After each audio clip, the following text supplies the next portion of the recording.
good day uli sa lahat ng ating mga followers, reviewers ng ating munting channel. Ang pag-uusapan natin ngayon ay tungkol sa power inverter. Is commonly, ang itsura o physically na makikita ninyo sa mga inverter ay tulad nitong nakikita ninyo ngayon sa screen. At the back nitong power inverter nito ay may mapapansin kayo na dalawang terminal, black and red. Ito yung input side para sa DC at ito namang nasa harap, ito naman yung output side. Ito na yung lumalabas dito, yung AC 220 or 230. Okay? Now, ano ba itong tinatawag na power inverter? Sisimplify na lang natin para mas madali ninyong intindihin. Hindi natin pag-uusapan kung ano yung mga laman nito, no? Mga electronic parts or electronic devices. Well, basically, itong input side, no? Dito natin usually kino-connect yung ating battery.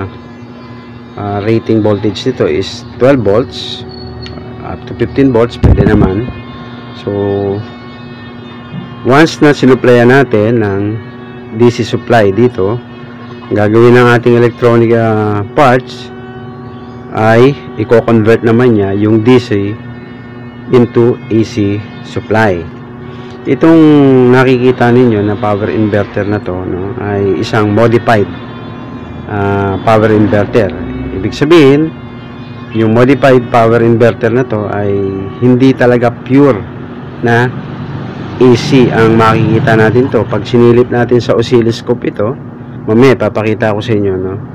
Ipapakita ko sa inyo yung pure AC at saka itong modified AC. Ano ang kaibahan nito? So, mamaya papakita ko sa inyo using our oscilloscope. While this one, ang ganitong klase na modified, medyo mataas ang frequency nito. Kaya gusto kong i-share sa inyo at para maintindihan, lalo na ng mga hobbyist lang, no? I mean, yung mga hobbyist or yung mga nagdi-DIYers, na hindi lahat ng power inverter ay pare-parehas. Meron katulad nito na modified at meron naman talagang pure sine wave. Medyo expensive, no? Quite expensive yung mga power inverter na pure sine wave. Since mataas nga ang frequency nito, hindi ko recommended na ito'y gamitin sa mga inductor motors. Well, pwede ito sa mga non-inductor devices, sa ilaw, at sabi pa, basta wag lang doon sa mga inductor motors. Why? Diyan kasi magkakaroon ng problema yung motor natin. Dahil ang modified sine wave ay mataas ang harmonic distortion. May lumalabas diyan na konting DC pa, no? Hindi talaga siya pure AC or pure sine wave. Kaya hindi ko nire-recommend na gamitin yung modified power inverter sa mga motor kasi madaling uminit. Yung iba siguro magtataka bakit yung iba parang maugong tapos madaling uminit. And ultimately, mas madali masira yung motor. Yun yung dahilan kung bakit hindi ko nire-recommend na gumamit ng power inverter na modified high frequency. Dapat yung gamitin lang ay yung pure sine wave na 60 Hz ang output. Ano ang mangyayari? Anong disadvantage? Pag mataas ang frequency, ibig sabihin mas mabilis ang cycle. Halimbawa, ang ating AC frequency, no, from our power utility, 60 Hz kasi yan. In United States, 50 Hz. Sa iba't ibang country kasi may iba't ibang frequency. 50 to 60 Hz lang naman naglalaro yan. So since nadoble, for example, nadoble, naging 100 or 120 Hz, what do you expect? Mas mabilis ang cycle, mas mabilis ang ikot ng motor, mas madaling uminit. Yun yung dilema. Okay?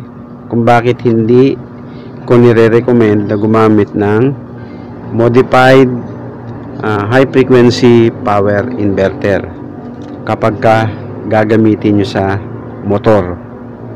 Kaya hindi siya recommended dahil nga yun, mas madali na masisira or posibleng mas mapabilis yung lifespan niya ay iikli. Okay? Marahil yung iba, no, sasabihin, de, pwede yan, pwedeng gamitin naman yan sa motor kahit na modified lang yan. Totoo yun, pwede naman talaga. Iikot ba yan? Natural, iikot. Kasi nga, modified sine wave Ang sinasabi ko lang, kung ano yung magiging possible na problema na ma-experience kapag ang ginamit natin sa isang motor ay yung modified power inverter. Like what I've said, mas mataas ang harmonic distortion ng isang high frequency modified power inverter as compared do sa power inverter na pure sine wave talaga ang nilalabas. Okay? Kung tatakbo lang din, tatakbo kung sa tatakbo yung motor. Ang delay, ang problema doon, no? Ang magiging problema ay yung lifespan ng motor mas mapapadali. Mas madaling masira na siya in the long run. Okay? So ipapakita ko naman sa inyo ngayon, ko-connect natin itong input side sa ating battery. Meron tayong battery dito, no? Okay, pakita ko sa inyo. So meron tayong battery dito. Oops, sorry. Gagamitin natin. Yan, meron tayong battery dito. Maliit lang itong battery natin na gagamitin. 7 amperes lang to na gel type. For demonstration purposes lang naman. So hindi na tayo gagamit ng malaking battery. Okay. So i-connect natin to. Okay, yan. Na-connect na natin ngayon yung ating power inverter dito sa battery. So take note ha. Dito sa likod, ito yung DC input. Pa rin yung black referring to negative at yung red ay positive. So huwag nating pagkakamali na mapagbaligtad dyan or else may posibleng masira sa loob ng ating power inverter. And then susukatan na natin itong output ng ating power inverter. Kung mapapansin ninyo, meron akong pinalag dito. Yung pinalag kong yan, itong transformer, no? Na I hope nakikita nyo yan. Kasi mahirap sundutan ng scope yun. So gumamit tayo ng transformer para ma-measure natin ngayon at maipakita ko sa inyo yung output ng modified power inverter. So ito yung scope na gagamitin natin. Meron akong laruan na scope. So yan, i-on na natin ang ating power inverter para maipakita ko na sa inyo. Okay, so on na natin. Yan, kung mapapansin niyo, naka green light na, ready na yung ating power inverter. So pupunan ko lang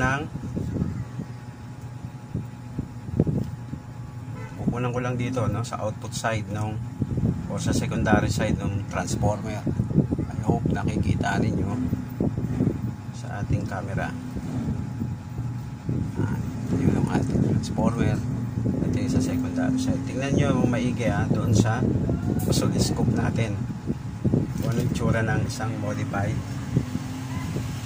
Yan ang tsura ng modified EC. So kung mapapansin ninyo, parang may mga spike, tutulis. Hindi katulad ng pure sine wave na nami-measure natin sa isang pure sine wave na power inverter o yung mismong sa utility power outlet natin. Yan ay pure na AC. So papakita ko rin sa inyo yung kaibahan. Ayan na. So since nakita nyo na, kaya hindi ideal or recommended na gamitin yung mga ganitong klaseng modified power inverter dahil nga hindi siya talaga pure sine wave. Mataas ang harmonic distortion, at kung inyong makikita yung frequency nito, no,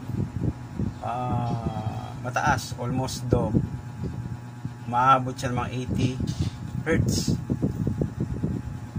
Nagbabago pa yan, minsan nga umaabot pa yan ng 100 Hz. So hindi talaga recommended para sa mga induction motor. Okay, so papakita ko naman sa inyo this time ay yung pure AC. So ang gagawin natin, patingin ko muna itong power inverter. Ito, pa-plug ko directly doon sa AC outlet, no, sa ating power utility. Tingnan nyo rin, pansinin ninyo yung maingay yung ating scoop. Okay, plug ko muna ito dito sa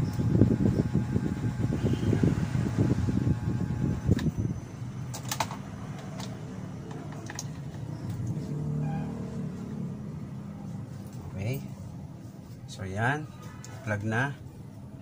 Tingnan nyo maigi. Oh, teka. Plug. Yan. So nakita nyo yung difference. Ito sine wave. Although hindi siya ganun ka-perfect kasi itong aking scope ay hindi naman katulad ng mga mamahaling scope, ano. Pero nakikita niyo yung difference. Yun yung AC, yun yung sine wave talaga na. At yung nami-measure natin dito na frequency is 60 Hz talaga. Okay, yan yung kaibahan ng modified at saka yung pure AC. Meron talagang power inverter na pure AC ang nilalabas niya, pero quite expensive nga lang yun. Pero kung gagamitin talaga natin, lalo na sa solar power system natin, I do recommend yung ating power inverter na gagamitin ay low frequency, which is 60 Hz or 50 Hz, at pure AC para magamit natin yan sa mga induction motor. Katulad ng mga aircon, may compressor yan, ref, compressor din yan, electric fan, and so on. Lahat ng mga mayroong motor. Okay, so since napakita ko na sa inyo yung difference ng modified at saka yung pure sine wave, so take note na huwag basta-basta gagamit ng power inverter, no. Itong ating lecture ay intendedly para sa mga DIYers rather, at sa mga hobbyists na hindi masyadong malalim or hindi in-depth kanilang electronic knowledge or electrical knowledge. Kaya itinuturo natin to. Kung sa mga marunong na, ay good for you dahil alam nyo na. Pero ito intendedly dun sa hobbyist na nagsisimula or nakapagsimula na pero hindi masyadong naiintindihan kung ano ba ang power inverter. Ito kabaligtaran to eh. Basically kabaligtaran to ng mga basic power supply na yung AC kino-convert into DC. Ito naman device na to, yung DC kino-convert niya into AC. Yun lang yan. So sana nakatulong yung video na to. Kung nagustuhan ninyo yung video natin, sana naman ay paki-share and like yung ating video para meron din makinabang na iba pa nating mga gusto na matuto sa pagbi-build up ng solar power system. Doon sa mga naunang video natin, no, at tinalakay ko na ron yung ibang mga part na kailangan sa pagbi-build ng solar power system, at itutuloy pa natin to doon sa susunod nating mga video. Sana ay patuloy ninyong suportahan yung ating channel para sa ganun naman ay ma-inspired naman po tayo sa paggawa ng mga iba pang educational video na makatutulong sa mga gustong matuto sa ganitong larangan. Hanggang sa muli, maraming pong salamat.